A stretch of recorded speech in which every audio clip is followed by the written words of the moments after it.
avail the treatment. And, Dr. Rajesh Gupta will speak on the epilepsy and seizures. And I now welcome Dr. Rajesh to speak, and we can discuss later. Rajesh, please. Thank you, sir. Thank you, Dr. Pankaj, Dr. Vijay Arora, Dr. Ashok, for giving me this opportunity. Epilepsy, as already discussed, is a very common topic, and we'll try to cover it in two sessions. In first part we'll cover the basic aspects of epilepsy. In second part we'll try to cover the treatment part. So now, the first basic concept is the difference between seizures and epilepsy. So it is a very basic concept, and everybody should know about this. Seizure can be defined as an abnormal clinical phenomenon caused by hypersynchronous discharge of a network of neurons in cerebral cortex, while epilepsy is an enduring predisposition to have recurrent seizures. So this is a very basic concept. A seizure is a transient phenomena, while epilepsy is a predisposition to have recurrent seizures. Not every patient who has a seizure has epilepsy. Seizures can be broadly classified into two categories: focal seizures and generalized seizures. If seizure discharges arise in one part of a hemisphere, they are called focal seizures. If seizure discharges arise in both the hemispheres simultaneously, they are called generalized seizures. Focal seizures can be further classified into simple partial seizures and complex partial seizures, depending upon whether awareness or consciousness is retained during the seizure. If patient remains aware during the seizure, it is called simple partial seizure. If patient does not remain aware or patient remains unresponsive or unconscious, then it is called complex partial seizures. Both of these seizures can further evolve into a GTCS. So we have three types of focal or partial seizures: simple partial seizures, complex partial seizures, and partial seizures evolving into GTCS. In the latest terminology, this classification has been slightly modified. This terminology has been slightly modified. Now we call focal seizures with retained awareness and focal seizures with impaired awareness. If the seizure onset is in motor cortex, then a patient has focal clonic activity. This type of seizure is called simple partial motor seizure.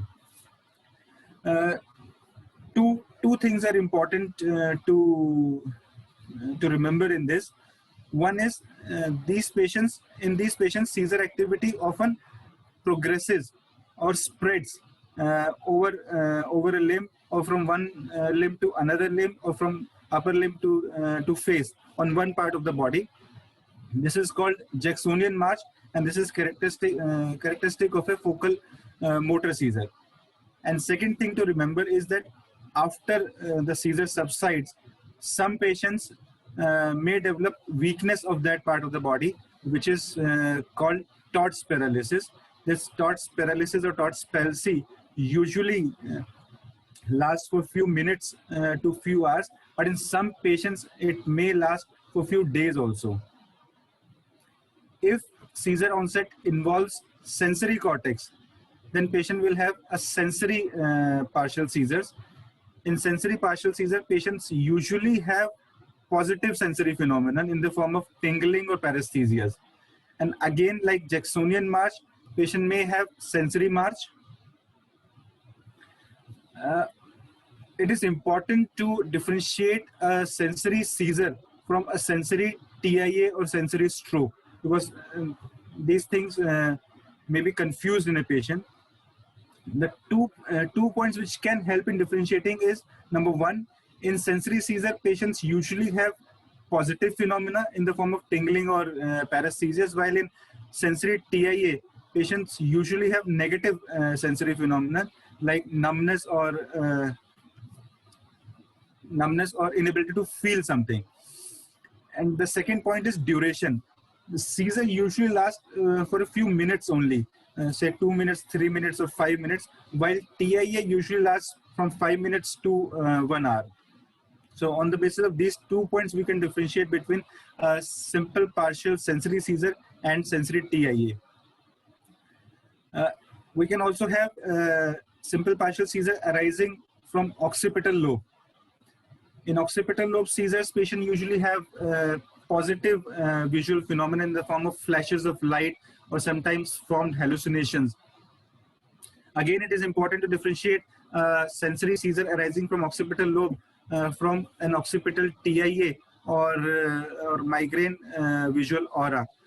As in sensory seizure, in occipital seizures, patients usually have positive visual phenomena in the form of flashes of light, while in occipital TIA, patient usually has negative visual phenomena in the form of blindness or field defects.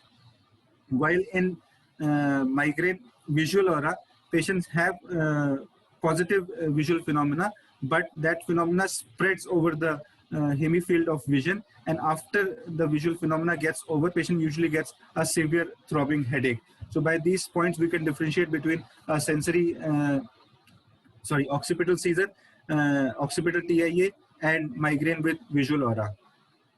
The next two type of partial seizures, autonomic and psychic, are usually seen in the context of complex partial seizures.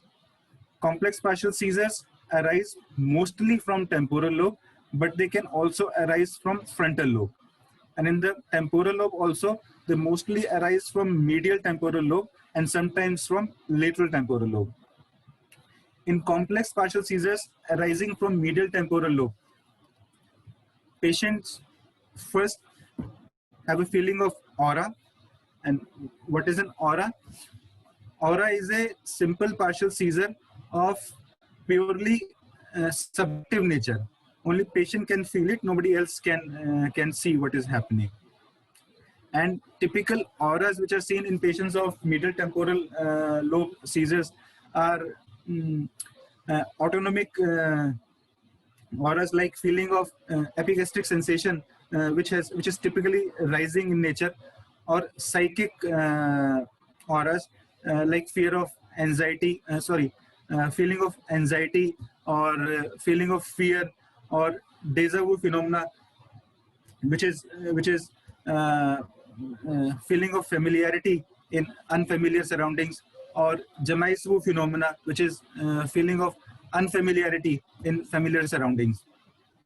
Patient can also have olfactory hallucinations like smell of burning leather. So these auras are typical in patients of complex partial seizures arising from medial temporal lobe.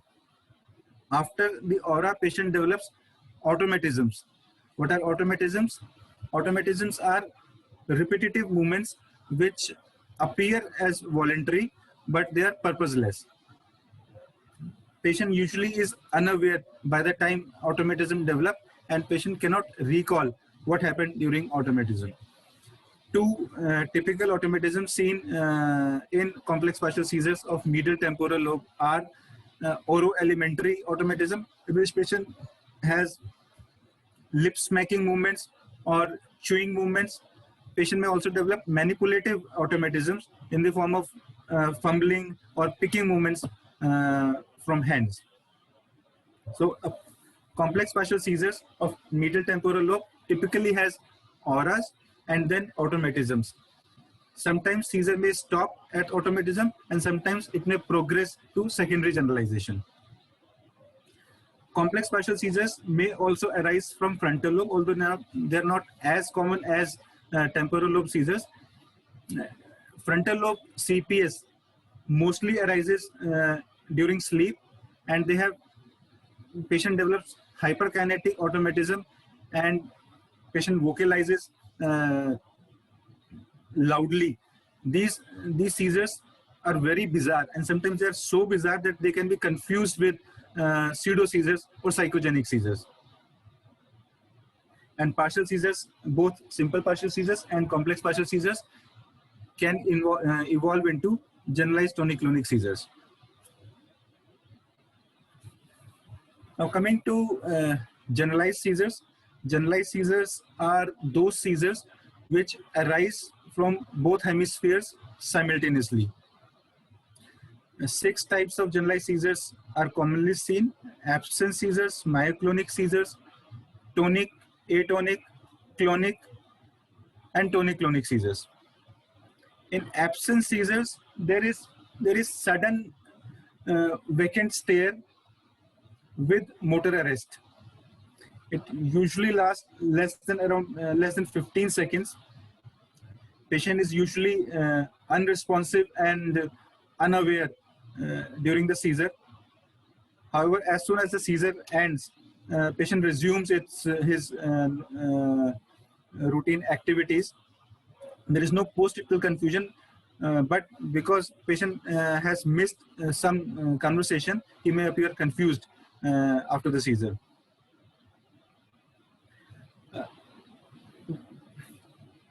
Usually there is no absence seizure, which is called simple absence seizure.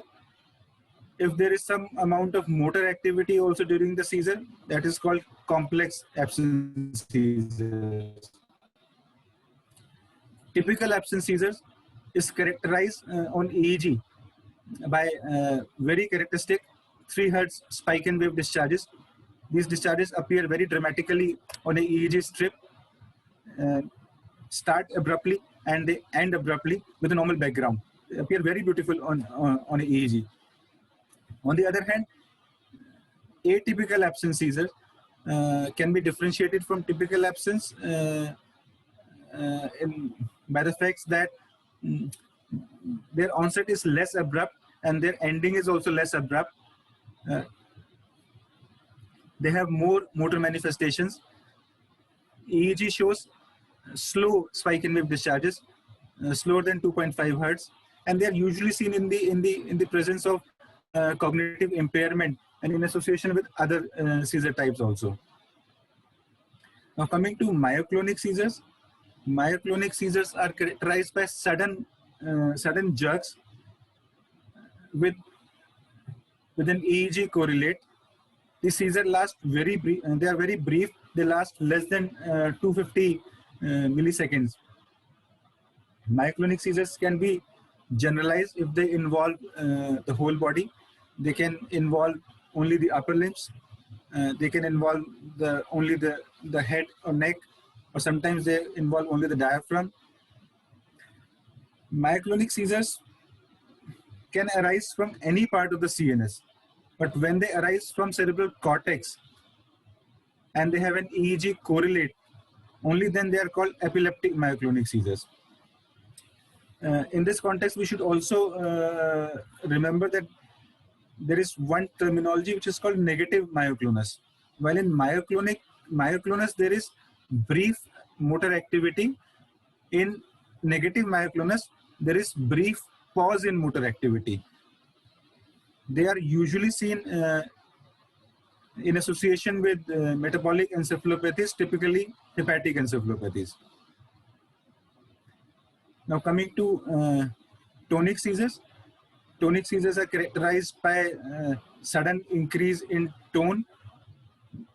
It can be very minimal, like mild uprolling of eyeballs or mild extension of neck, and it can be very massive also with tonic posturing of all 4 limbs of whole body, leading to a sudden fall. Clonic seizures are characterized by rhythmic clonic activity, while atonic seizures are characterized by sudden loss in tone.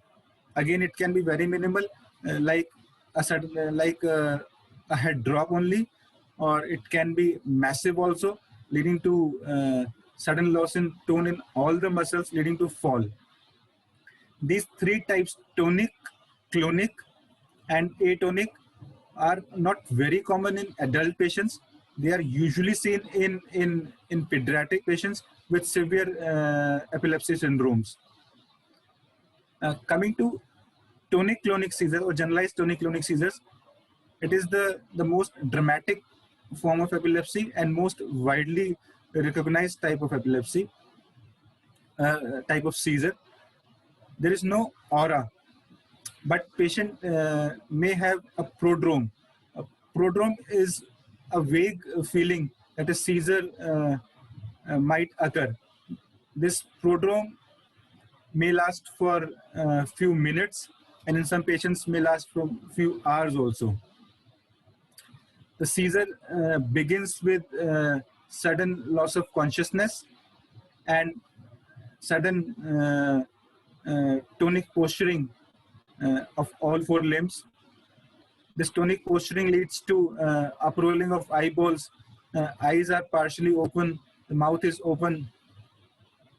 There is a loud cry at the beginning of seizure because of forced expiration through closed vocal cords.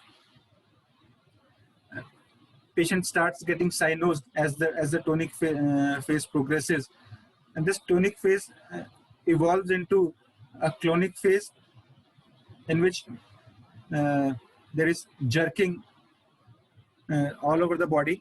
Initially, the amplitude of jerks is less and frequency is high. That is called vibratory phase. But as the seizure progresses, the frequency decreases. Amplitude initially increases and then gradually diminishes, and the seizure ends. Patient becomes limp during postictal phase, and then patient goes into sleep. GTCS rarely lasts more than 2 minutes. So these, now coming to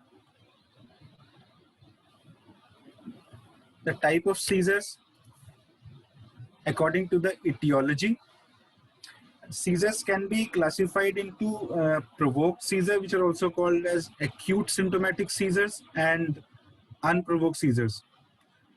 Provoked seizures or acute symptomatic seizures are those seizures which are caused by some metabolic insult or systemic insult or an acute brain insult.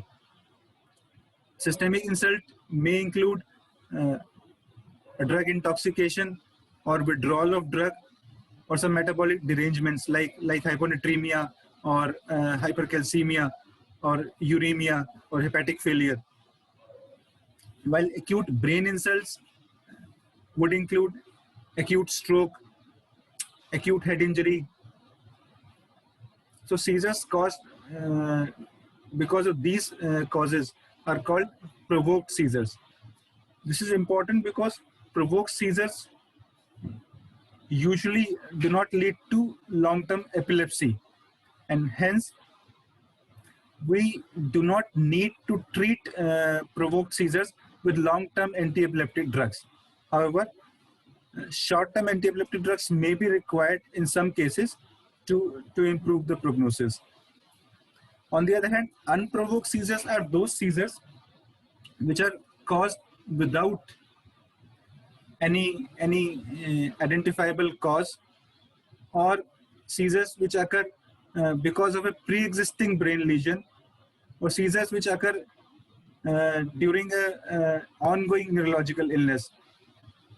Seizures which occur without any identifiable cause are also known as idiopathic seizures, and seizures which occur in the presence of a pre-existing brain lesion or ongoing neurological disease are also known as remote symptomatic seizures.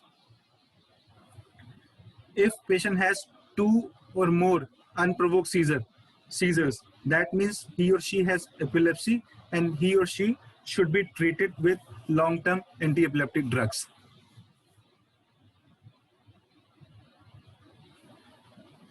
Now coming to definition of epilepsy, we discussed in the beginning that if a patient has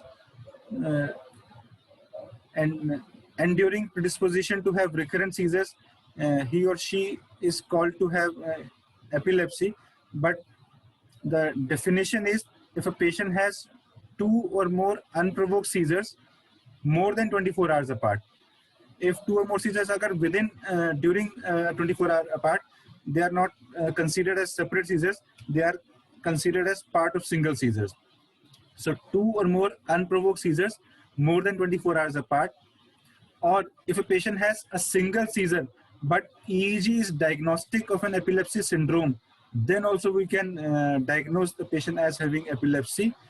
Or if after a single seizure the recurrence risk is similar to general recurrence risk after two seizures, that is, if the risk is more than 60% over next 10 years, then the patient can be diagnosed as having epilepsy even after a single seizure.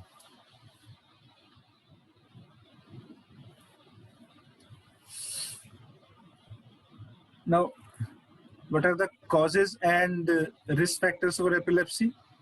There are several genetic epilepsy syndromes which cause epilepsy.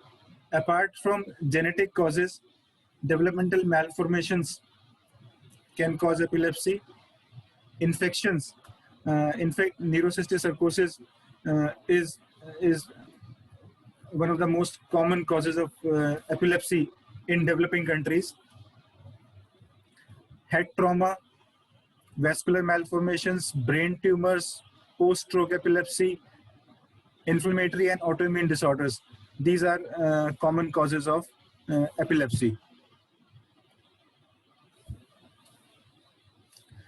And what are the precipitating factors for seizure? If a patient has epilepsy, what factors can precipitate a seizure? Common and important precipitants are sleep deprivation, emotional stress, fatigue, fever. Flickering lights can also precipitate. Menstruation. In fact, in catamenial epilepsy, seizures occur only during or around menstruation. Certain medications, most important of them would be fluoroquinolones and certain other antibiotics like imipenem, tramadol. They can precipitate seizure. Hyperventilation can also precipitate seizure, especially in patients of absent seizures. And missing AEDs is one of the most common causes of precipitating a seizure. Now, we would discuss few common epilepsy syndromes which are commonly encountered in practice. We would discuss them in brief. Febrile seizures. This is one of the most common type of seizures seen in around 2 to 5% of all children. It is seen, it is a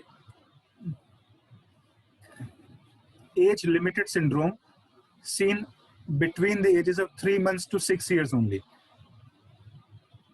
It can be classified into simple febrile seizures and complex febrile seizures. In simple febrile seizures, seizures are generalized.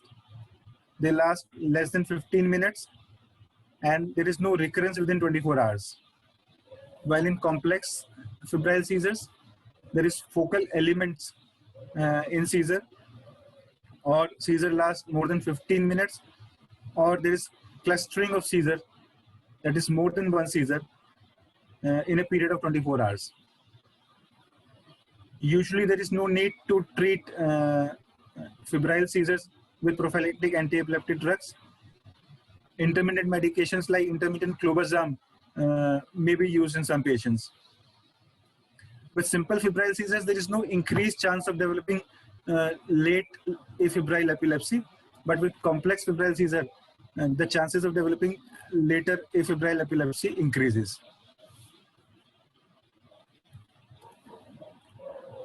Now, another important epilepsy syndrome seen in children is benign epilepsy with centrotemporal spike, or BECS, which is also known as benign Rolandic epilepsy.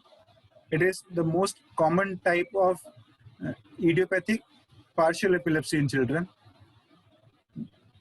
The age of onset is 5 to 8 years, but can be seen from 3 to 10 years. Children are normal in development and cognition. The seizures in benign Rolandic epilepsies are characterized by initially patient develops paresthesias around the face. then develops clonic activity around the face, followed by hypersalivation and drooling. Seizures usually occur during sleep. Consciousness is preserved unless the seizure is secondarily generalized. EEG shows high voltage, central and mid-temporal sharp waves. But this epilepsy has a very good prognosis. Seizures usually do not recur at high frequency. Patient may have only few recurrences, and seizures usually remit at the time of puberty. So most of these patients will not require any treatment. But if seizure frequency is very high, or if the parents are apprehensive, then we may start treatment, and then valproate or carbamazepine would be the drug of choice. Now coming to another childhood epilepsy syndrome, childhood absence epilepsy. This is also known as petit mal or pycnolepsy. Age of onset is around 5 to 7 years, but again it can be seen from 3 to 10 years. Children are normal in development and cognition. The seizure type is typical absence seizures, and patient may have multiple of seizures in a day. In fact, patients sometimes have around 100 seizures in a day. EEG shows typical, very characteristic 3 Hz spike and wave discharges. The prognosis is usually good, and patient responds very well to treatment. But in some patients, childhood absence epilepsy may evolve into JME. If patient has only absence seizures, then the drug of choice is ethosuximide. If patient has combination of absence seizures and GTCS, which may happen in some patients, then the drug of choice would be sodium valproate.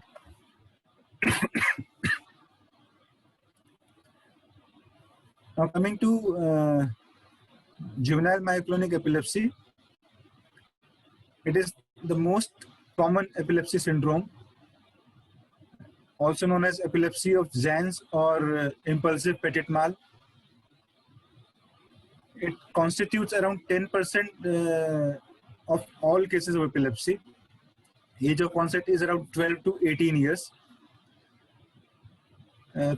It has 3 seizure types. The most common and defining seizure type is generalized myoclonic jerks, which is seen in all patients of juvenile myoclonic epilepsy.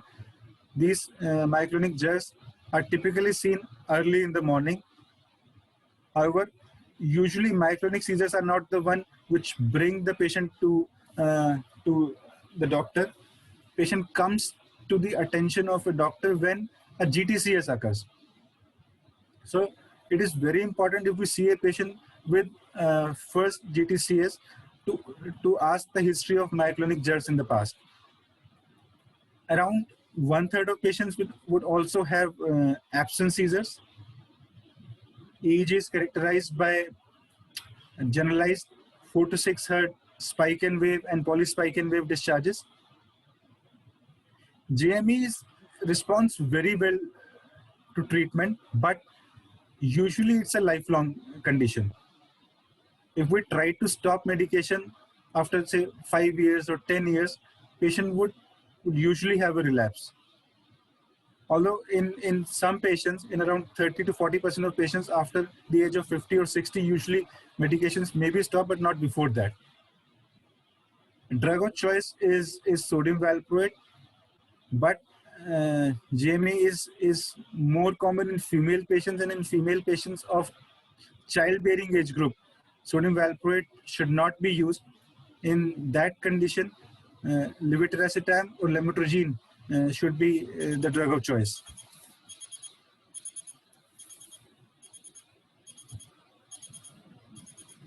Now coming to mesial temporal lobe epilepsy.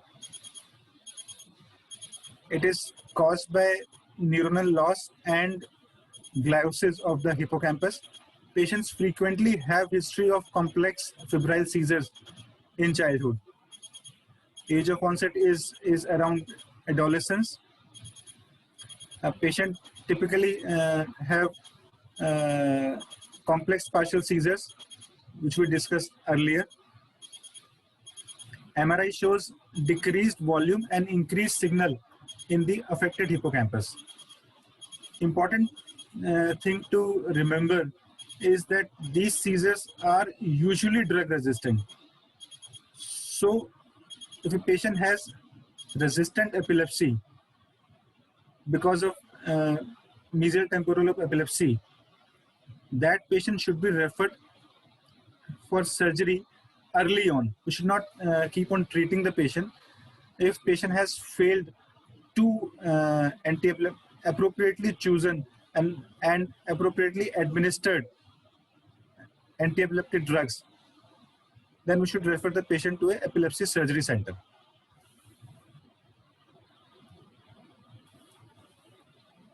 And one important type of seizures is psychogenic non-epileptic seizures. These are also known as pseudo seizure. It is the most common imitator of epilepsy. In fact, some studies have found that of patients who have been referred to epilepsy surgery centers, around 20 to 25% of those patients are having pseudo seizures. So sometimes it becomes very difficult to differentiate pseudo seizure from a true seizure.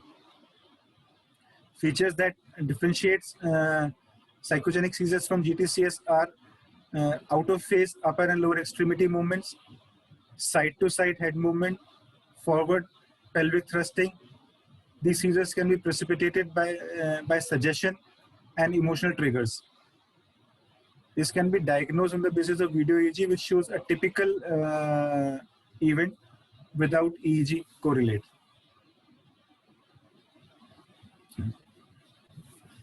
That would be all for today. If there is any questions, you can ask now. Pankaj, where are you? Pankaj? Hi, sir. Anji. Okay, right, sir. Okay. Thanks, Rajesh. I think you have covered a very difficult topic in a very simple way. I think it will be very important and easy for the PGs to understand. And two things you have clarified, that what is epilepsy and what is seizure. So one episode of epileptic seizure is seizure, and if there's a recurrent seizure, it is called epilepsy. So, and the two things are most important. One is the history, the clinical semiology, what is happening to the patient. So that is one. And secondly, all patients, if you are not sure that patient had a seizure, what type of seizure, you should always, tell them to have a video of the incident. So these days, always we ask the patient, you are carrying the video of the event. So it may be more helpful than anything else. So the witness account may not be that helpful, but the video imaging of the event is very helpful in diagnosing. So history and the video EEG. As Rajesh has said, that EEG has role particularly in diagnosis in few things. One is the Rolandic epilepsy. Second is the absence epilepsy. Thirdly, in juvenile myoclonic epilepsy, or at times it is positive, it is not positive. In juvenile, few things is awakening GTCS or awakening myoclonus is very common. And the Rolandic epilepsy, most often, they occur in sleep. So either they occur 1 hour after the onset, or they may occur 1 hour before the patient gets up. So when we do the EEG in such cases, it should be done in a little sleepy state or in a sleep deprived state. Ask the patient to go into little sleep. So in benign epilepsy, benign means Rolandic epilepsy, is a seizure occurring in sleep. In juvenile myoclonic epilepsy, most of the time seizure occurring on awakening. And in absence seizures, you can provoke the seizure by hyperventilation, by exercise, by sleep deprivation, and they can happen in front of the doctor also in the clinic. And in patient with absence epilepsies, EEG is almost 100% positive. It may be negative in other cases, but in absence epilepsy, EEG is 100% positive. And even when we treat the patient with absence, we treat the EEG. In rest of the patient, we treat the seizure or the epileptic seizure. But in absence, if the EEG is normal, we can presume that patient is not having epileptic seizures. So these are the things I think. If there are any questions or any queries, although Rajesh has presented very simplified way, very beautifully, and we could understand very well. If there are any questions, and some differences in absence and in atypical absence. So again, if atypical absence goes in more in favor of complex partial, partial with impaired consciousness.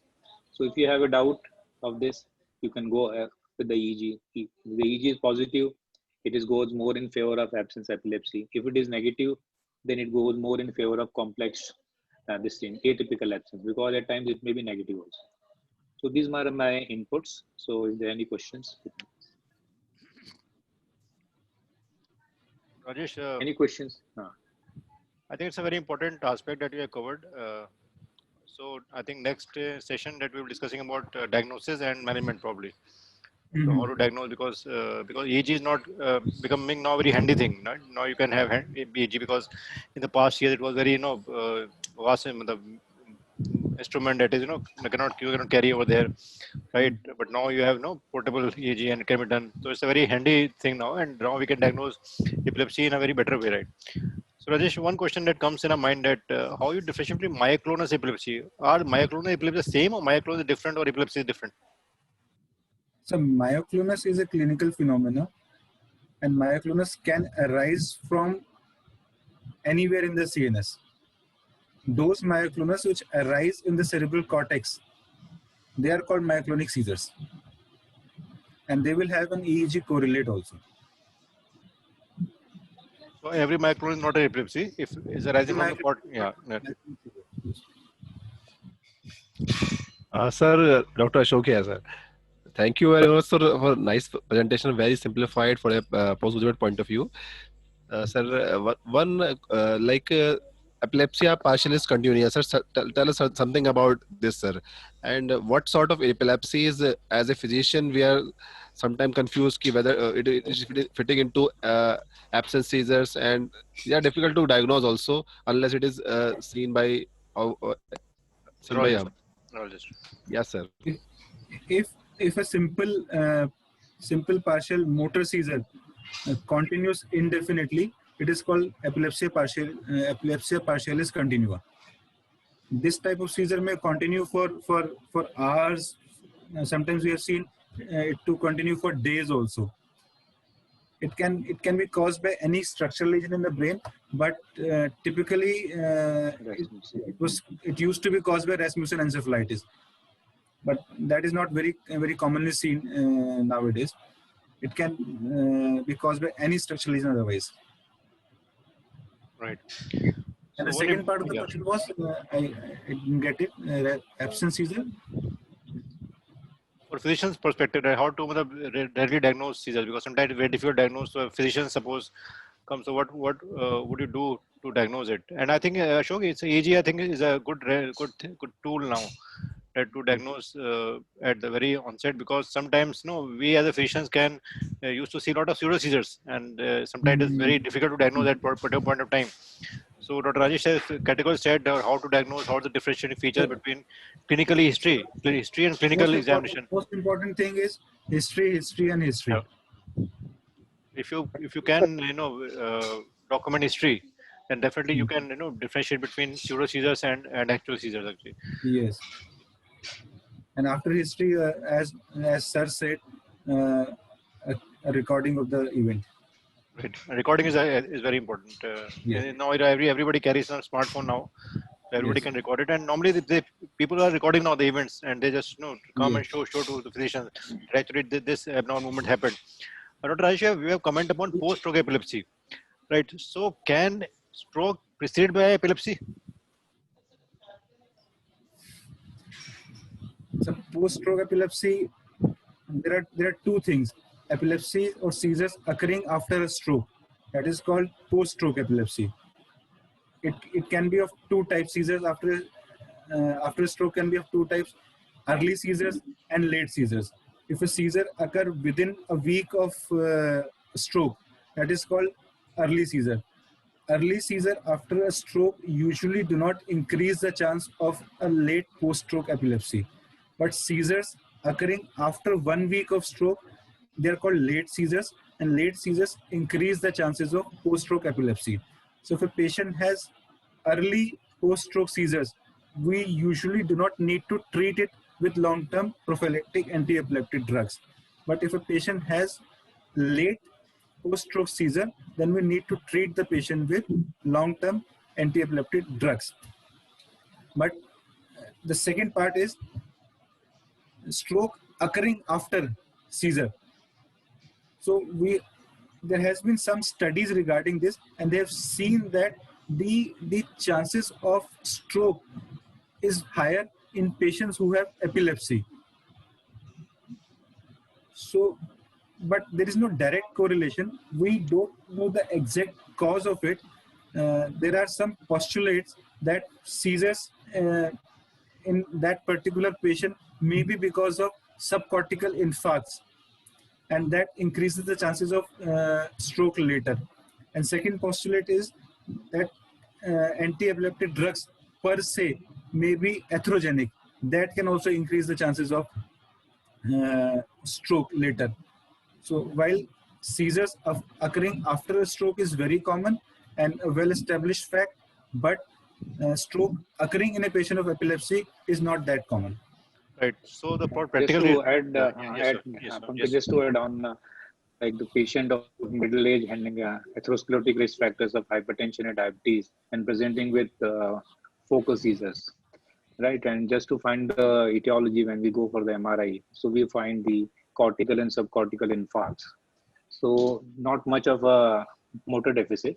So they had a seizure, and the MRI is showing this infarcts. So it means the etiology of these seizures was the ischemic insult to the brain. So as you said, like the patient who are at risk with the atherosclerotic risk factors, and when they can present with focal epilepsy or focal with secondary generalized epilepsy. And when we go for their imaging, we find the infarcts as a cause. So it can Right. present at the onset also. Right. I think it's a very important thing that to understand, because postgraduate students is a very important phenomenon, right? Because normally, as a hypothesis, general, as we say, as a general feature, that epilepsy doesn't precede stroke. Normally, stroke is, epilepsy is preceded by stroke, which happens, and this is the 1 week time is very, very important, as you rightly said. So most of the people are actually ended with unnecessarily anti-epileptic drug, right? If they seizure occur early, right? And it's very important to note, and the anti-epileptic drugs are usually not required if the seizure occur very early in the stroke. Dr. Vijay is raising hand. Dr. Vijay wants to ask some question, sir. And the role of statins in the patients who are on long-term anti-epileptics. Role of statins. Yeah. Role of statins in long-term anti-epileptic therapy.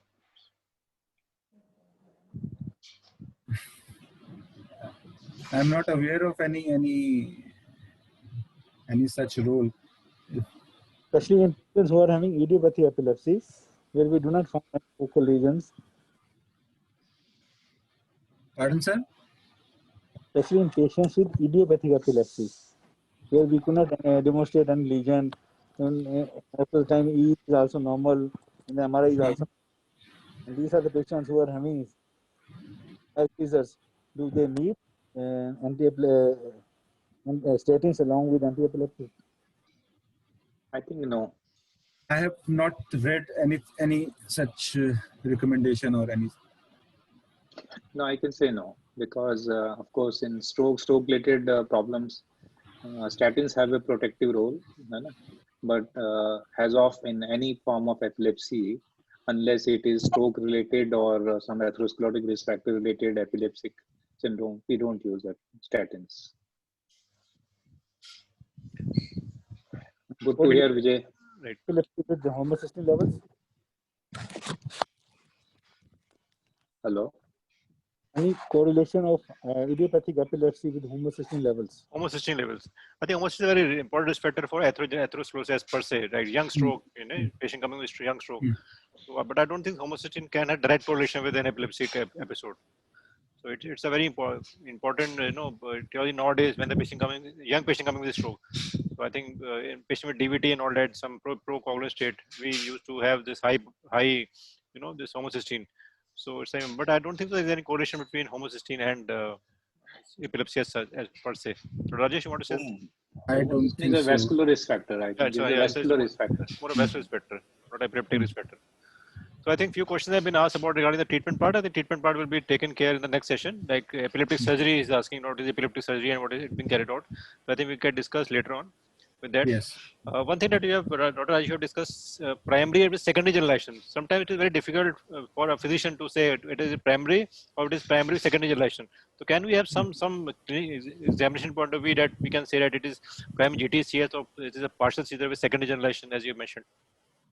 Sir, few points can differentiate between primary and secondarily generalized seizures. On history, if patient gives history of a focal onset, that seizures started with one hand or with one leg or with twitching of one side of the face, then we can be sure that there was focal onset and later it's secondarily generalized. If on examination there is focal weakness, which suggests Todd's palsy, that also would indicate a focal onset. If MRI or CT scan shows a focal lesion as the cause of seizure, that would also indicate a focal onset. If EEG shows a focal discharges, then also that would indicate a focal onset. So these points on history, examination, and investigation would point towards a focal onset. Right. So there are two questions in the chat box, Dr. Rajesh. You have said about familial epilepsy in the beginning of, so is there is entity familial epilepsy and how to consider familial epilepsy? There are certain epilepsy syndromes which have genetic basis. If those particular syndromes are present, then we can consider it as genetic epilepsy. Like juvenile myoclonic epilepsy has genetic basis in some individuals. Right. In that case, we can consider as genetic epilepsy. Any biomarkers, any markers are available to diagnose this familial epilepsy syndromes? There is no biomarker. No biomarkers as such, right? No biomarker. Okay. So we are actually talking about immunology in epilepsy. So I thought that there's some biomarkers would be there to diagnose such cases. That is for autoimmune disease. Autoimmune disease, yeah. Autoimmune diseases. Right. One question And, is how even- yeah. Yes, sir.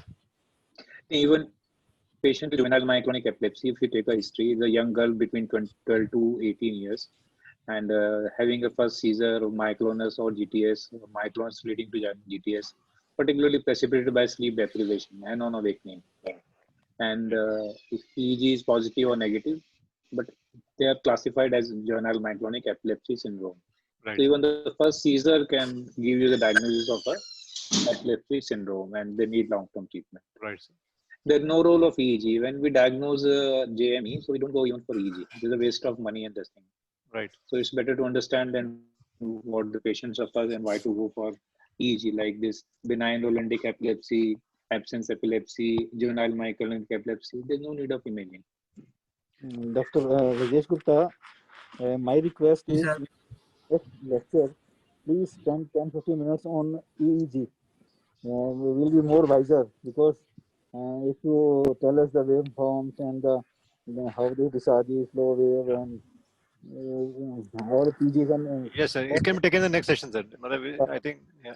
Dr. Vijay, the EEG is such a thing. It is depends on the who reports the EEG.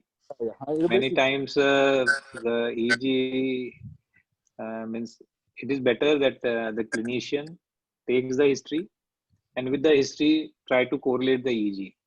Yeah. And the EEG findings, they suits with the clinical finding, then it should be corroborated. Many times what we get the EEG and what is a different. Many people, they start treatment on abnormal EEG. So that is not right. But you should know. And I think he can discuss only the few common things. If we go into the long term, then you will get confused. No.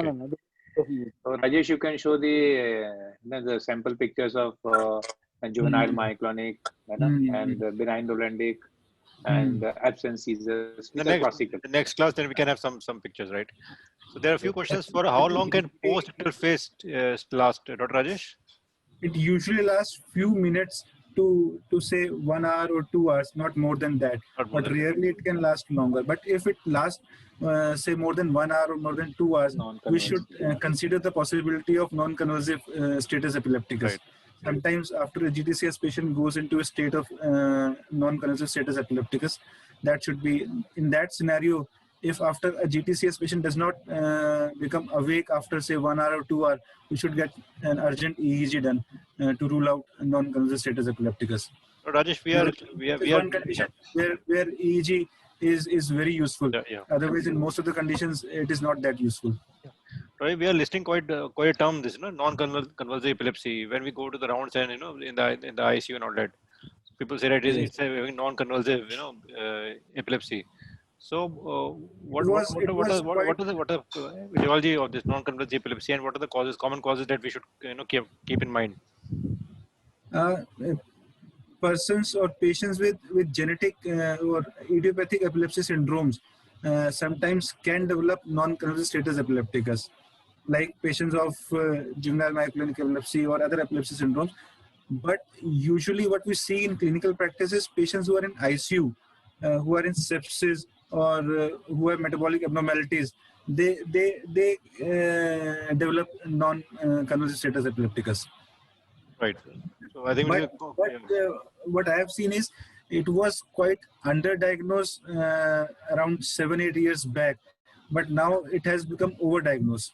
yeah, that's what I'm hearing a lot this nowadays. Term like Sometimes all triphasic waves in patients of metabolic encephalopathies, and they are wrongly diagnosed as NCSC. Yeah, that's very right, sir. Dr. Gupta, sir. So many patients who in the ICU who do not recover their level of consciousness, and when all other investigations are normal, and we try to go for NCS, non-convulsive status. And per se, if it is not diagnosed, the results are quite good if it is treated early, and otherwise it has a bad prognosis. Okay. So it is a one treatable disorder. Your hyponatremia is corrected, your sepsis is corrected, and everything, ABG is okay, and patient is not coming out. Then we suspect, okay, go for EEG, and then we rule out this. Right. And if you give the injection of benzodiazepine or something else, and it becomes better. So that is it. Few last questions. One question out of VP method: what causes a focal seizure to generalize? Any pathology, pathogenesis regarding? If the seizure, if the discharges which arise from one part of one hemisphere, this spreads to both the hemispheres, then the seizure becomes generalized. It spreads from one hemisphere to both hemispheres, right? It spreads like that. Yes. Okay. So about lactate levels, any call upon lactate levels? Is there any role? Role in? There's a question. What about lactate levels? Seizures. I don't think so. One question is about prolactin levels also. Prolactin level, I answered the question. Yeah. Prolactin level is used in differentiating GTCS from pseudo seizures, but it's not a definite evidence. The pseudo seizure prolactin level is high. In true seizures, prolactin levels are high. Pseudo seizure is normal. Right. It should be done immediately after the test. Yes. Right? And I think Rajesh should try to cover the little part of status also next time. Definition of what is status, refractory status, and super refractory status. Just the duration and definitions and at the treatment part, you just in status step 1, 2, 3, 4, anti-epileptic for primary generalized and secondary generalized. I think people should be little aware, not go into the confusional state. Right. I think most of the things are covered in the etiology and pathogenesis of very common disorder, which is epilepsy, and which we used to encounter day in and day out, and mostly in our centers, tertiary care centers, we used to get all such patients being referred from some places. So I think in the next session, maybe next week, Dr. Rajesh, you want to have 2 weeks time. Next week we कर सकते हैं. Next Thursday. Okay, so next Friday. Next to next कर लेते हैं. Next Friday, 2 weeks का gap देते हैं. Then we can have some. So we can have maybe 1 or 2 more sessions. It's not very. 2 more sessions. 2 more sessions we can. In next session we can cover the diagnostics, EEG part, okay, and basic management, and next time we can take the drugs. like all the anti-epileptic drugs. So I think we can have 2 more sessions because epilepsy is a very broad topic and very important also. A lot of questions are being asked in examination also. Right. And another other topic left is pregnancy and epilepsy. Yeah, we can cover some part of it.